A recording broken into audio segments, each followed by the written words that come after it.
Oh, good morning, class. Good morning, Trevor Elementary. Today we have a very, very special guest, Mr. Shannon Hardin. How you doing, Mr. Hardin?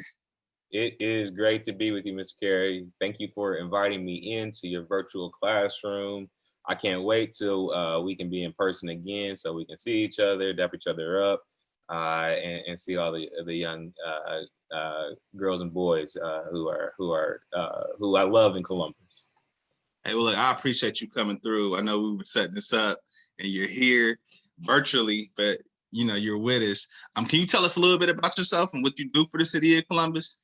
Sure. So my name is Shannon Hardin. I was born and raised here in Columbus. I was actually born and raised like on the south side of Columbus in Southfield. I went to Columbus City Schools. I went to Columbus Afrocentric I went to Fairwood Elementary and then Columbus Afrocentric for middle school. And I graduated from Columbus Alternative High School. I went away to college. I went to a small college down in Atlanta called Morehouse College.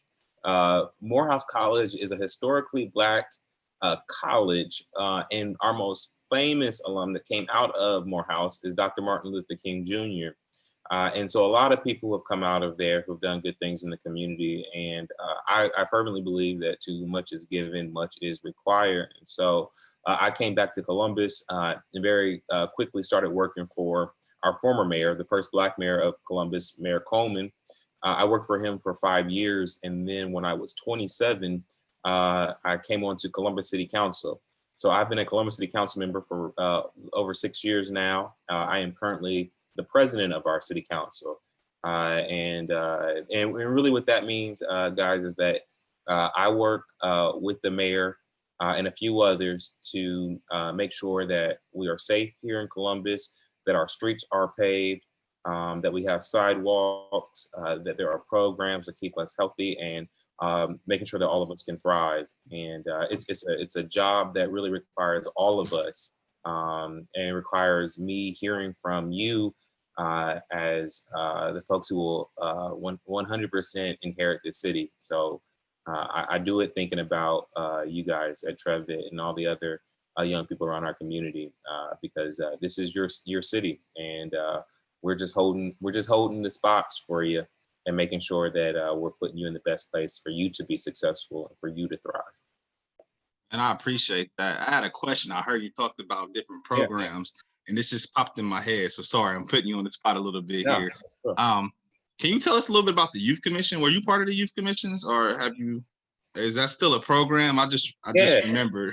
So we brought back the Youth Commission last year. It was actually spearheaded by one of my colleagues, Councilmember Shayla Favor.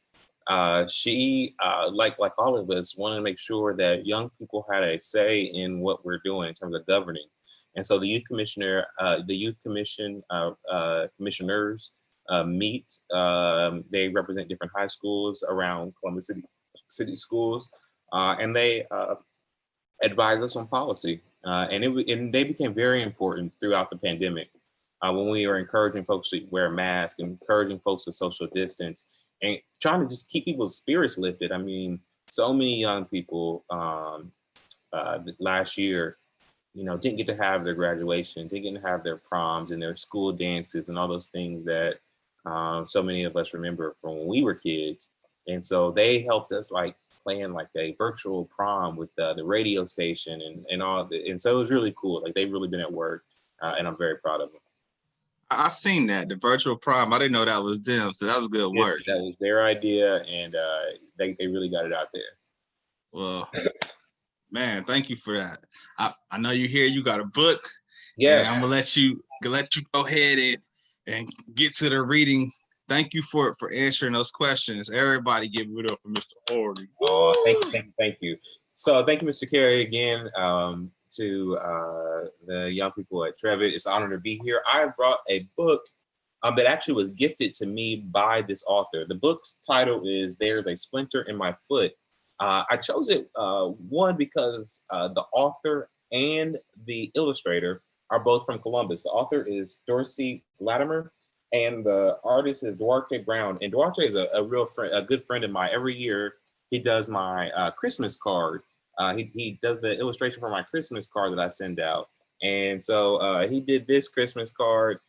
for me for this year, this holiday card. It represents all the different faiths and us as a community and how we're gonna come together, and that the children are our future. And that's my nephew he illustrated to put on the card. So really, really excited to share this book. So again, there's a splinter in my foot. Miss Doreece actually wrote a note saying that it is for my nephew Christian. So I appreciated that in there. And she dedicates this book to her son, Aaron, who she said was the inspiration for this book. And so we'll start. Ouch, owie, there's a splinter in my foot. Perhaps I should not have stepped on that giant tree root. I'm sure that's how I got this splinter in my foot. Mr. Owl, I ask you now, not later, can you please help me find an alligator? You see the illustration? You see Aaron talking to Mr. Owl. The owl followed on to the line. The owl followed to the line the plan. He delivered an alligator as huge as a man. The alligator gave it his all, but his teeth were too big and the splinter too small. There's the owl, there's Aaron's foot, and there's that alligator about to take that splinter out or something, take something off. Well, now he thought, I need something with spots and lots of energy and speed. I think I need a great big cheetah. The cheetah was swift. He quickly took flight, but he could not move that splinter with all of his might. You see that cheetah right there, trying to pull it out. The splinter was wedged right between two of his toes. How to get out of this fix, no one yet knows. So he called for a giraffe and an elephant and an emu. Anybody know what an emu is? An emu is like an ostrich. An ostrich are tall birds, but they're not as tall as an ostrich, but they're still pretty big. They're like 5 feet tall, as tall as Mr. Carey and me. So he called for a giraffe, an elephant, and an emu. He called for all the animals in the zoo. When this did him no good, he sat down to think. I've tried everything but the kitchen sink. Aaron. You guys ever had a problem where you just couldn't figure it out? You called in all your friends to help out and try to figure out the solution? This is where Aaron is. He's trying to think through it. Then he asked an otter, but her paws were too slippery from spending all day long in the water. Otter, she couldn't help out. He asked a possum, but the possum was too busy hanging upside down, getting all dizzy. Possum hanging up there. Then he summoned a hippo. The hippo came waddling. Behind her came 2 more hippos waddling. The hippo backed up and took a running start and fell when her 2 front legs spread apart. I'm very sorry, I'm not up to the task. If you want this splinter removed, I know who you should ask. Oh, the big hippo fell. So they sent for a hedgehog, his figure resembling quite a few accidents with a piece of kindling. Anybody know what kindling is? So I like this year, since we weren't able to go out a lot, the one way that I was able to see anybody was outside, and I have a fire pit in my backyard, and we would, to get the fire started, it's little pieces of wood, little kindling. So they're saying that this hedgehog, and everybody knows what a hedgehog is. It's a spiky thing, looks like a lot of little spiky kindling on that hedgehog. So he gave some advice, and no one thought twice.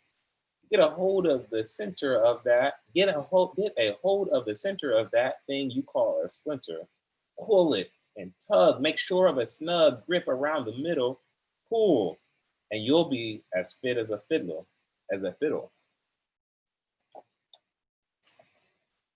Well, after that day, it went around the forest from the biggest to the smallest, from the richest to the poorest. If in the woods a splendor you find, consider small sources for a solution divine.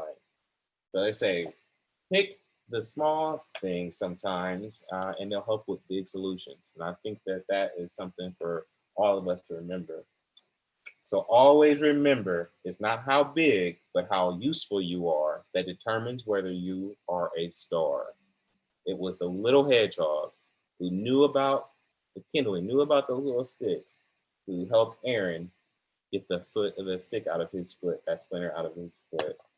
And remember, the moral of the story is you don't have to be big, you don't have to have a title, you don't have to be a fifth or sixth or seventh grader to do good things, to be kind to people, to look out for one another, to look out for our siblings and our cousins. You can do that right now, and you are enough. And so, just sending lots of love your way. I hope this book was a bit of an inspiration. It's a short book, but again, it is by Miss Doreece Lattimer and my friend Duarte Brown, the artist.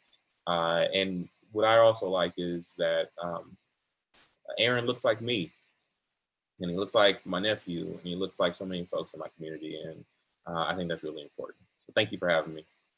Welcome, thank you. You kind of took the words out. You already said the moral of the story and everything.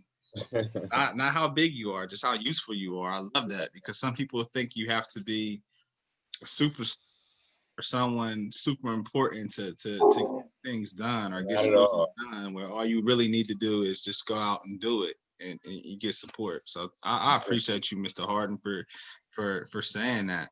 You got any last words of advice for the students at Trevitt? Yeah, just that I'm so proud of you. This has been tough, from kindergartners all the way to grandma and grandpa. This has been a tough year. I'm so proud of you. You've been working hard. You've been virtually doing all your work. You've been checking into class, coming onto your platforms. You've been doing your homework. You've been helping your brothers and sisters.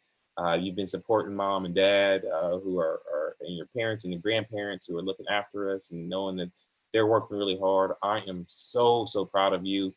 We are excited to see you. We think hopefully by the summer we'll be able to be out and be around each other again and hang out and do all those fun things that we're used to and that make us happy. But in the meantime, keep it up, stay healthy, keep your energy up, and remember, you don't have to be a grown up to do good things and to help people out. You can do that right now. You have the power. I know, right? Travel. Yeah, right. Do some travel. I can't. That's the alphabet is fun.